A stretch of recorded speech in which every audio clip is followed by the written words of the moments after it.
Hello and good morning to the Liverpool Blood Red Bulletin. My name is Emmet Gates, and today I'm joined by my fellow Liverpool.com writer Ben Bocsak. And Ben, Liverpool are playing Wolves. It's a couple of weeks since Liverpool's last league game. Feels a lot longer, to be honest. um, and Jurgen Klopp has received a boost of sorts with the news that Virgil van Dijk and Roberto Firmino has returned to training. It's doubtful at this stage whether they'll feature against Wolves, but I'm sure you'll agree that that's a big boost for Klopp, especially Van Dijk coming close to return and given the state of Liverpool's defence as of late. What's your feelings on their return? Well, I think it's still a bit too soon for them to be playing. I think they're only doing individual training out on the pitch at the moment, not quite up to speed with full team training, but it is very encouraging. I mean, Ibrahim Konate has been injured now and he's going to be out for 2 or 3 weeks, potentially missing the Real Madrid game as well.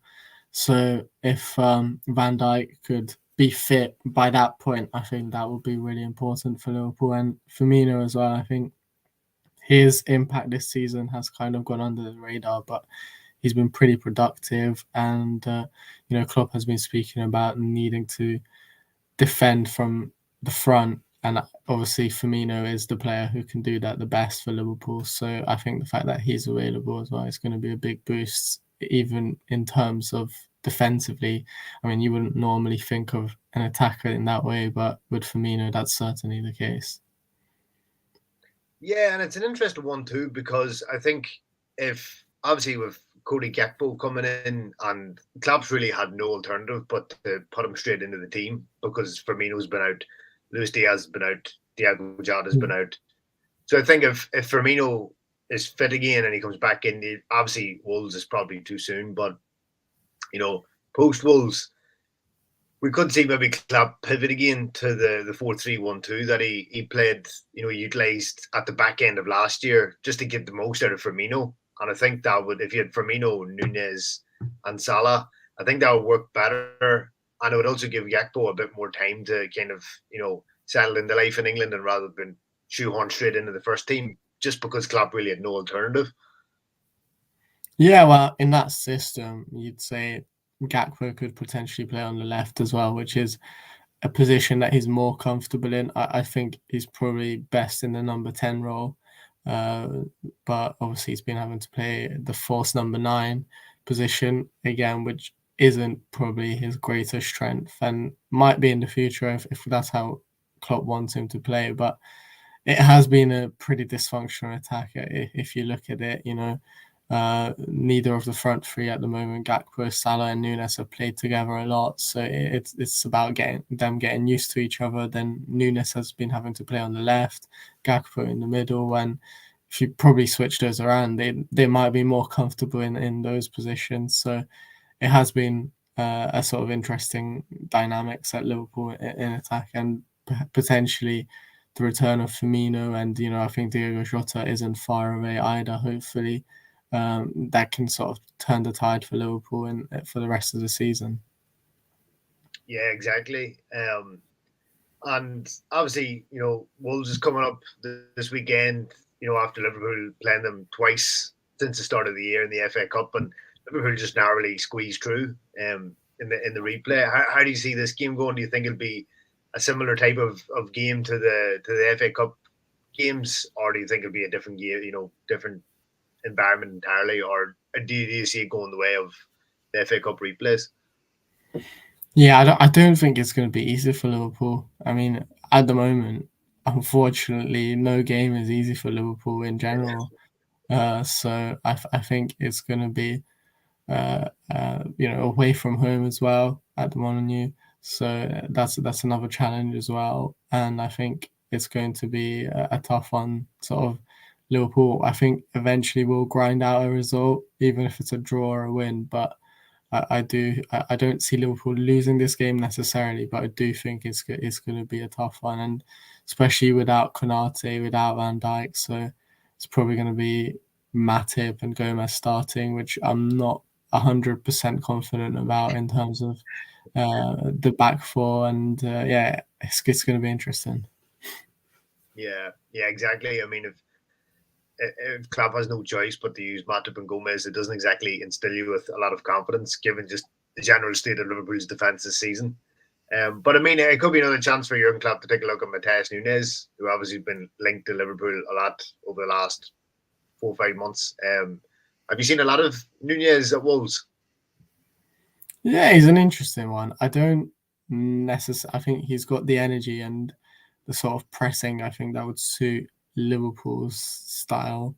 I haven't really been super impressed by him. He's been decent since he's come to the Premier League, but nothing extraordinary. But in terms of profile, it would make sense for Liverpool to look at him. And yeah, I think unfortunately right now that's the way things are at the moment. Most of the opponents were kind of just looking at their players and have to sort of bitterly admire how good they are. It was Mitoma for Brighton, and Caicedo as well for Brighton earlier in the season, who impressed. And I think for Wolves, we're going to be having to keep an eye on Nunes.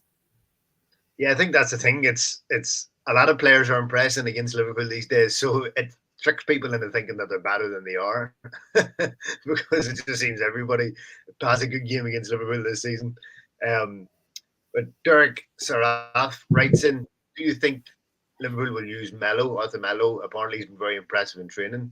I don't think Arthur is close to actually playing in the first team. I don't think, is he? Yeah, From all the he won't be used, I don't think, against Wolves, but I think maybe Derek means more in general for the rest of the season.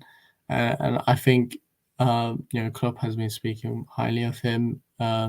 He's working hard, so I don't see why not. At the moment, Liverpool are kind of just desperate for midfielders, so anyone who can come in and potentially do a better job than the current options available is a welcome boost. And I think if Melo is determined to take his opportunity and play at least a few games for Liverpool. I mean, he featured and made his debut, but then obviously the injury happened and he hasn't been able to really make a mark. So if he's determined to do that, then this is a good opportunity for him, because there are places to be fighting for and there are places to be won in the starting 11. Yeah. I mean, it is funny with Arthur Melo, because obviously a lot of Liverpool fans, unless they were, followers of him at Juventus and Barcelona, they had really no idea what he's like. But Max Allegri was also a big fan of him at Juventus. Like, he talked about how good he was on the ball, but he likened him to a child in that he just followed where the ball went instead of keeping a system. So he is a very good player. It obviously just needs the right coach to harness him. So you hope that he will get some minutes. I think defensively as well, Liverpool have sort of struggled in that midfield in terms of winning defensive duels. And last season, Melo ranked quite highly for winning his defensive duels in Serie A.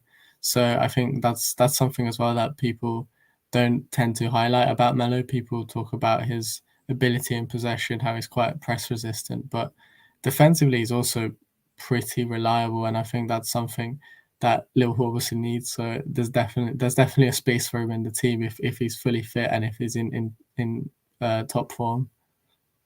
Yeah, I think the thing with Artur is always just keeping him fit, which is kind of sums up Liverpool's season at this point. At Juventus, he would be in and out of the team. He was never, putting a consistent run of games together. But hopefully we'll get to see him at some stage in the season before his loan expires and Liverpool send him back. Toby Larone writes in, sorry, Toby, if I've pronounced your name wrong. It's funny how recency bias is so rife today. Half a good season and you're the best player in the league. I prefer consistency. Well, I suppose he has a point. You do, in the modern age, it is the way it works out. It's, some players go on half a good season, one good season, and they're sold for 50, 60, 70 million. Whereas, 20 years ago, you would have to put together 2 or 3 or 4 good seasons before getting a big move. But that's not the way the world of football works now. Yeah, it's not, unfortunately, and I think that's why Liverpool have to be smarter in the market and have to recruit smartly nowadays. And I think Brighton are a good example of that. not necessarily the selling side, because they are very opportunistic when it comes to selling for high fees, but they are very good when it comes to recruitment and bringing in reliable and consistent players who can do well. The likes of Mitoma, I know he's only really just broken through in the Premier League, and we talk about recency, but he's been doing that in the Belgian league. He did it at the World Cup and in the J League as well. If you've been following that competition, he's been a standout player there as well, and so he's not a recent phenomenon. I think he's been doing it for a long time. Yeah, and I think that Toby's comment there is epitomised by Enzo Fernandez, who obviously was linked with Liverpool. What he signed from River Plate last summer, and he played 20 odd games for Benfica, does well at the World Cup, and now he's going for £106 million. That's not even half a season, that's a third of a season, and he's going for astronomical sums. But it's a lesson to learn, I suppose, for Liverpool, that you don't necessarily have to wait for them nowadays to impress in one of the top leagues, but you can go for them in South America, in one of those sort of inferior leagues, as we call them, and go for them there. And there's still a potential to find high quality players who maybe have gone a little bit under the radar potentially, or just haven't had the opportunity to step up, and that there are good enough players in those leagues. And I think that's something Liverpool's recruitment team has to start doing from now on. Yeah, you're absolutely right, Ben. Absolutely right. And that'll do us for today's edition. Thanks very much for tuning in, and thanks for your comments. And we'll be sure to catch you all again soon.